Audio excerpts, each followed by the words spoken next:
The third floor scary story. They told Emily not to buy the house, old, isolated, and too cheap to be reasonable red flags. All of them. But she was tired of the city, tired of cramped spaces, noisy neighbors, and memories she couldn't forget. The house, perched on a cliffside in Maine with sea fog that rolled in like a ghostly tide, seemed like a chance to breathe again. The realtor smiled too wide when she asked, "Why's it so cheap?" "Just old bones," he said, brushing past the question like a spiderweb. The house had 3 floors. The first was the living area, fireplace, kitchen, long windows that stared out to sea. The second held bedrooms and dust-heavy closets. But the third, the staircase to the 3rd floor, was sealed with a thick wooden door, bolted from the outside and painted shut. Emily assumed it was just storage. She left it alone.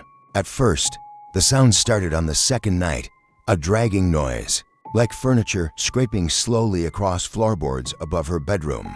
She went outside, thinking maybe someone had broken in. But the door to the 3rd floor was still sealed. She called the police, but they found nothing. Just cobwebs and rot in the attic rafters above. They left. The noises didn't. Each night, they grew louder, heavier. Until one night, the sound stopped altogether, replaced by footsteps, measured, slow, deliberate, walking directly above her. One morning, she found the bolts to the 3rd floor door on the floor. The wood was cracked, as if something had pushed from the other side. She boarded it up. Then came the voices, soft at first, whispering, "Let me down. You brought me here. You owe me." Emily tried to stay elsewhere. Hotels, friends, even sleeping in her car. But she would wake up always in the house. Once, she found seaweed in her hair. Another time, salt water pooled in her bed. She set up cameras, recorded hours of footage. Most showed only static. But at 3:14 a.m. each night, the same thing occurred. The footage cut to black for exactly 33 seconds. And in the audio, barely a whisper, "I'm on the stairs now." The final night, she live-streamed it.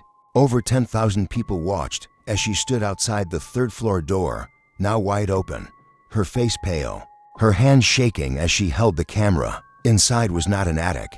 It was a long hallway, the floor wet, the walls covered in scratches. She turned the camera to her face. "I think I see." The stream cut out. Police arrived hours later. Emily was gone, but the 3rd floor was no longer there. Just a blank ceiling where the staircase had been. All that remained was her phone, its screen still recording. The last 3 seconds showed her face again, but it wasn't her eyes staring into the camera.